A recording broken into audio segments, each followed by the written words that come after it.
नमस्कार दोस्तों। प्रतिज्ञा भाग 12 में आपका स्वागत है। इससे पहले के भागों में हमने रामचरित के परिवार के बारे में जाना। पिछले भाग में हमने देखा कि सूबेदार के सिपाहियों के साथ हुई झड़प के बाद अर्जुन अपने साथियों से बिछड़कर घायल अवस्था में अबू खान और जमीला के घर पहुंच जाता है। दोनों उसकी देखभाल करते हैं तथा कुछ ठीक होकर वो अपने साथियों के पास पहुंचता है। अब शुरू करते हैं अगला भाग। अर्जुन आग के पास बैठा था। उसके कंधे का घाव अभी पूरी तरह भरा नहीं था, लेकिन अब वह पहले से बेहतर महसूस कर रहा था। सामने किशन लकड़ियां सुलगा रहा था और गुरपाल मुस्कुराते हुए अपनी तलवार साफ कर रहा था।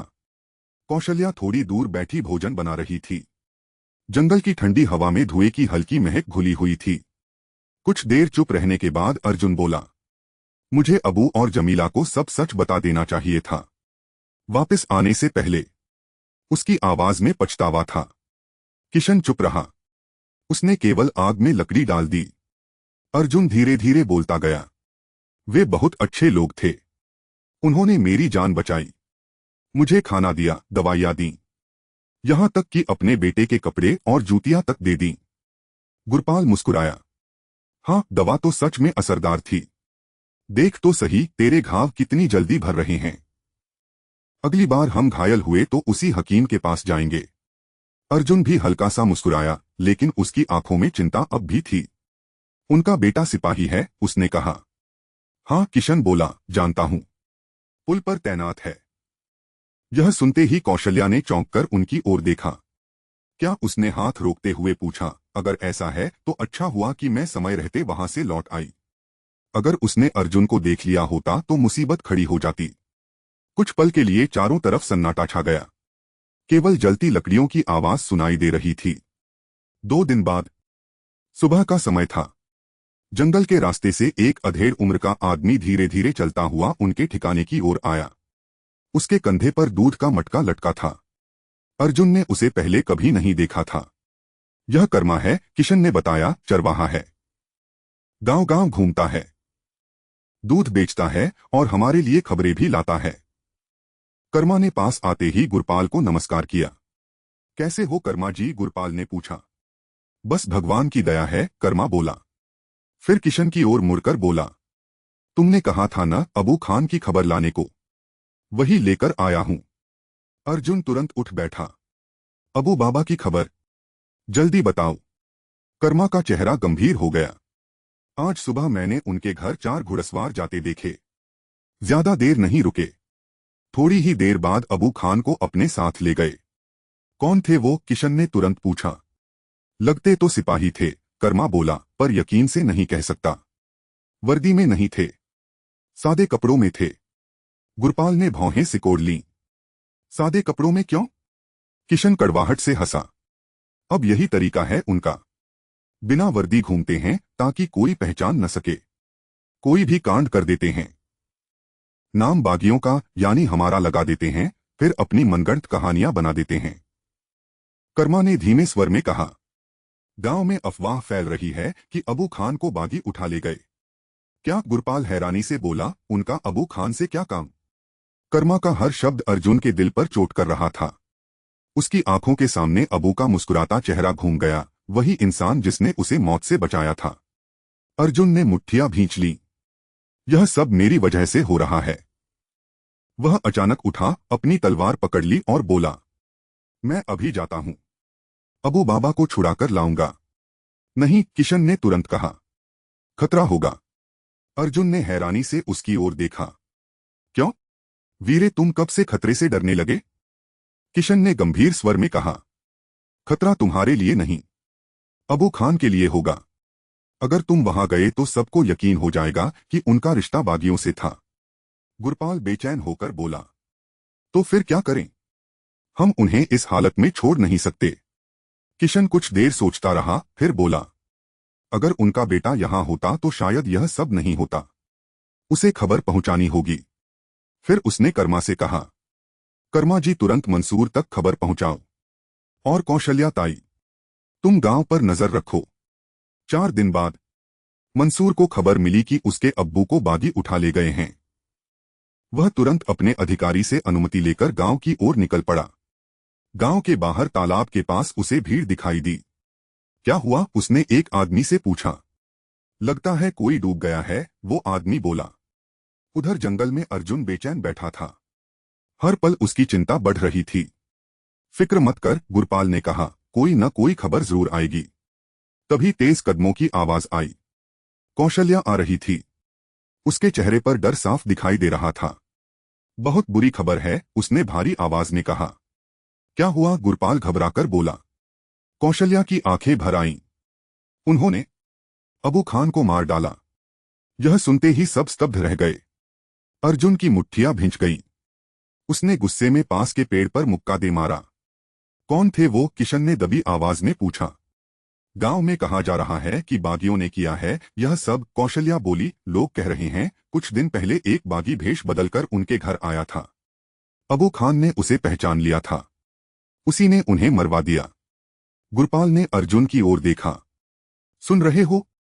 अर्जुन की आंखों में आंसू थे। कोई कुछ भी कहे, सच यही है कि अबू बाबा ने मुझे जीवन दिया था और मैं उनके लिए मौत लेकर आया। उसके दोनों साथी उसे संभालने की कोशिश करते रहे। कौशल्या ने धीमे स्वर में कहा, कल उन्हें सूबे के कब्रिस्तान में दफनाया जाएगा। खामोशी छा गई। अगले दिन सूत्र का कब्रिस्तान। बिलाल और मंसूर का दोस्त रहमान मंसूर के साथ खड़े थे। चारों ओर गहरा सन्नाटा पसरा हुआ था। हवा में मिट्टी और आंसुओं की मिलीजुली गंध थी। कुरान शरीफ की आयतें धीमी आवाज में पढ़ी जा रही थीं। उन्हीं आयतों के बीच अबू के पार्थिव शरीर को कब्र में उतारा जा रहा था। हर आयत के साथ मंसूर का दिल और भारी होता जा रहा था। उसकी आंखें लाल थीं, लेकिन उनमें आंसू अब सूख चुके थे। अब वहां सिर्फ दर्द था, और उस दर्द के भीतर जलता हुआ बदला। उसने मन ही मन कसम खाई, 2 दिन, सिर्फ 2 दिन, 2 दिनों के भीतर मैं अब्बू के कातिलों को ढूंढ निकालूंगा।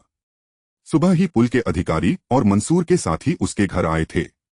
वजाहत ने भी अधिकारी सिकंदर के हाथ अपनी संवेदना भिजवाई थी। सिकंदर ने मंसूर के कंधे पर हाथ रखा और भारी आवाज में कहा, मंसूर, इस दुख की घड़ी में पूरी फौज तुम्हारे साथ है। तुम्हारे अब्बू के कातिल चाहे जो हों, उन्हें सजा जरूर मिलेगी। उन बागियों को पकड़ने में कोई देर नहीं की जाएगी। मंसूर चुपचाप सिर झुकाए खड़ा रहा। उसके भीतर कुछ टूट चुका था। थोड़ी देर बाद अबू को सुपुर्दे खाक कर दिया गया। धीरे धीरे लोग वहां से जाने लगे। कुछ ही देर में कब्र के पास सिर्फ रहमान और मंसूर बचे। रहमान ने मंसूर के पास आकर धीमे स्वर में कहा, चलो मंसूर। मंसूर ने बिना उसकी ओर देखे जवाब दिया, तुम जाओ रहमान, मैं कुछ देर यहीं रहना चाहता हूं। रहमान ने उसके चेहरे की ओर देखा। वह समझ रहा था कि इस समय मंसूर को किसी सहारे से ज्यादा तन्हाई की जरूरत है। मंसूर की आंखों के सामने अचानक अपने अब्बू के साथ हुई आखिरी बातचीत घूम गई। उस दिन जब वह जाने लगा था, उसने मुस्कुराकर पूछा था, अब्बू आपके लिए वहां से क्या लेकर आऊं? अब्बू ने प्यार से उसकी ओर देखा था। कुछ नहीं बेटा, मुझे कुछ नहीं चाहिए। फिर हल्की मुस्कान के साथ बोले थे, बस तुम जल्दी लौट आना। तुम्हें देखकर ही लगता है जैसे खुदा ने मुझे दुनिया की हर नेमत दे दी हो। मंसूर ने हंसते हुए कहा था, फिर भी कुछ तो होगा जो आपका दिल चाहता होगा। अबू कुछ पल चुप रहे। उनकी आंखों में अजीब सी नरमी उतर आई थी। हाँ, उन्होंने धीमे स्वर में कहा, दिल चाहता है कि जब तुम लौटो तो मैं तुम्हें अपनी बाहों में भर लूं। मैं उसी पल का इंतजार करूंगा। फिर अचानक जैसे उन्हें कोई ख्याल आया, उन्होंने अपनी बाहें फैला दी और मुस्कुराकर बोले, लेकिन इंतजार क्यों करूं, जब अभी ही तुम्हें गले लगा सकता हूं। आओ बेटा। अगले ही पल मंसूर अपने अब्बू की बाहों में था। वह आलिंगन सिर्फ एक गले मिलना नहीं था, उसमें एक पिता का सारा प्यार, दुआएं और अपनापन समाया हुआ था। मंसूर को आज भी अपने अब्बू की हथेलियों की गर्माहट महसूस हो रही थी, और यही याद अब उसके दिल को सबसे ज्यादा तोड़ रही थी। मंसूर की आंखें भर आईं। अगले ही पल आंसू उसकी पलकों से टूटकर गालों पर बहने लगे। उसने कांपते हाथों से अपने चेहरे को ढक लिया, लेकिन दर्द छिप नहीं सका। अब्बू की आवाज, उनका स्नेह, उनकी बाहों की गर्माहट, सब कुछ जैसे अभी भी उसके आसपास मौजूद था। वह घुटी हुई आवाज में बुदबुदाया, अब्बू, और फिर उसकी आंखों से आंसुओं की धारा बह निकली। मंसूर अभी भी अपने अब्बू की कब्र के पास खड़ा था। आंखें नम थीं और दिल गुस्से तथा दुख से भरा हुआ था। तभी उसकी नजर गांव के बूढ़े मोची महराज पर पड़ी। महराज लंगड़ाते हुए धीरे धीरे उसकी ओर आ रहा था। अबू और महराज हमउम्र थे। अबू ने कई बार उसकी मदद की थी, कभी पैसों से, कभी खाने से, तो कभी बस अपनेपन से। मंसूर ने सोचा कि महराज भी बाकी लोगों की तरह अफसोस जताने आया होगा। शायद वह कहेगा कि अबू बहुत नेक इंसान था और अब मंसूर को अपने पिता की तरह उसका ख्याल रखना चाहिए। लेकिन महराज उसके पास आकर रुका तो उसके चेहरे पर अजीब सा तनाव था। वह कुछ पल इधर उधर देखता रहा, जैसे यह पक्का कर रहा हो कि कोई सुन तो नहीं रहा। फिर वह धीमी लेकिन कापती आवाज में बोला, मैं पहचानता हूं अबू खान के कातिलों को। मंसूर का सिर झटके से उसकी ओर उठा। क्या कहा तुमने? उसकी आवाज भारी हो गई। कौन थे वो? क्या हुआ था? महराज ने गहरी सांस ली। सच कह रहा हूं बेटा, उसने कहा। जिस रात उन्हें उठाकर ले जाया गया, मैं तुम्हारे घर वाले रास्ते पर ही था। मंसूर एकटक उसकी ओर देखने लगा। महराज बोला, 4 घुड़सवार थे। उनके चेहरे ढके हुए थे। वे किसी आदमी को जबरदस्ती अपने साथ ले जा रहे थे। पहले तो मैं समझ नहीं पाया कि वो कौन है, लेकिन फिर मेरी नजर उसकी जूतियों पर पड़ी। उसने अपने कांपते हाथों की ओर देखा। 2 दिन पहले ही इन्हीं हाथों से उन जूतियों की मरम्मत की थी मैंने। उन्हें देखते ही समझ गया, वो अबू ही थे। मंसूर ने धीरे से सिर झुका लिया। यह बात वह पहले ही जान चुका था कि उसके अब्बू को घुड़सवार उठाकर ले गए थे। लेकिन महराज अभी खत्म नहीं हुआ था। वह थोड़ा और करीब आकर बोला, तुम ये तो जानते हो कि उन्हें कौन ले गया था, लेकिन जो मैं अब बताने जा रहा हूं वो तुम्हें नहीं पता। मंसूर की आंखों में बेचैनी उतर आई। क्या देखा तुमने? महराज ने धीमे स्वर में कहा। वे बागी नहीं थे। क्या? मंसूर लगभग चीख पड़ा। तुम ऐसा कैसे कह सकते हो? कौन थे वो? महराज ने इधर उधर देखा, फिर और भी धीमी आवाज में बोला, जब वे तुम्हारे अब्बू को ले जा रहे थे तब उनके चेहरे ढके हुए थे, लेकिन अचानक हवा चली और उनके सरदार के चेहरे से नकाब हट गया। मंसूर अब खुद को रोक नहीं पा रहा था। उसने महराज के दोनों कंधे पकड़ लिए। कौन था वो? महराज की आंखों में डर उतर आया। मैं उसका नाम नहीं जानता, उसने कहा। पहले कभी नहीं देखा था उसे, लेकिन उसकी नाक पर एक बड़ा मस्सा था। ऐसा मस्सा जिसे मैं सैकड़ों लोगों में भी पहचान सकता हूं। कौन? मंसूर गरजा। महराज कुछ पल चुप रहा, फिर जैसे खुद से ही बोल पड़ा, आज सुबह मैंने उसे फिर देखा। कहा? लेकिन महराज जैसे अचानक होश में आ गया। उसने घबराकर चारों ओर देखा, फिर बिना कुछ और कहे मुड़ा और लंगड़ाता हुआ वहां से चला गया। मंसूर वहीं खड़ा रह गया। उसके दिमाग में कई चेहरे घूमने लगे।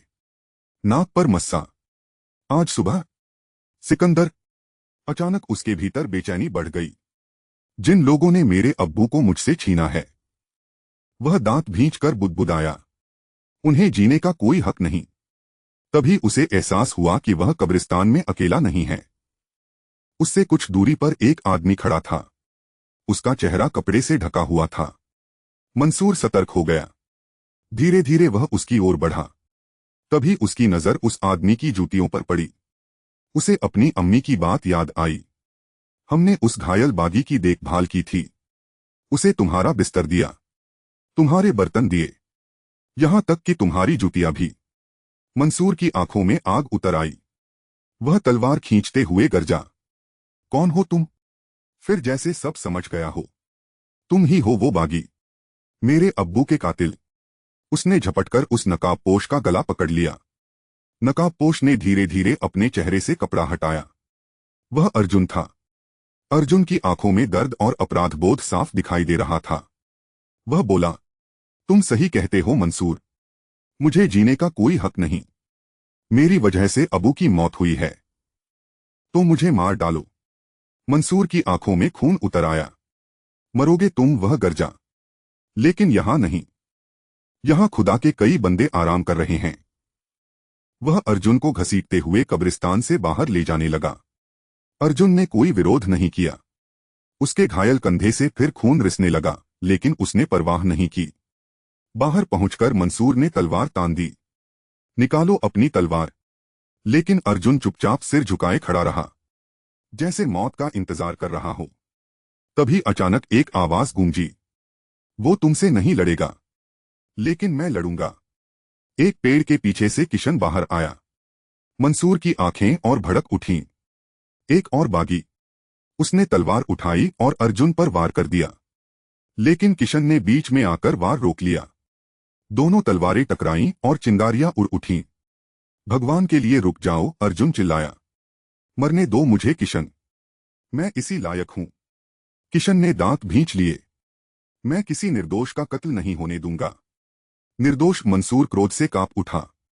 मेरे अब्बू तुम लोगों पर भरोसा कर सकते थे, लेकिन मैं नहीं। किशन ने गंभीर स्वर में कहा। यकीन करो मंसूर, तुम्हारे अब्बू की हत्या में हमारा कोई हाथ नहीं। उन्हें तुम्हारे ही साथियों ने मारा है। तभी पीछे से एक और आवाज आई। हो सकता है ये सच कह रहे हों। मंसूर ने पलटकर देखा। वह बिलाल था।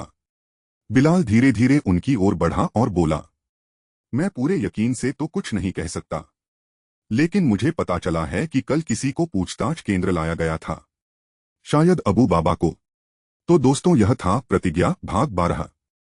हम उम्मीद करते हैं कि आपको यह कहानी पसंद आ रही होगी। अगर हाँ तो कृपया लाइक और शेयर बटन दबा दें। चैनल को सब्सक्राइब कर दें, बेल आइकन दबा दें ताकि इस कहानी के नए भाग तथा दूसरी कहानियां आप तक जल्द पहुंच जाएं। तो मिलेंगे भाग 13 में। तब तक के लिए धन्यवाद और अपना ध्यान रखें।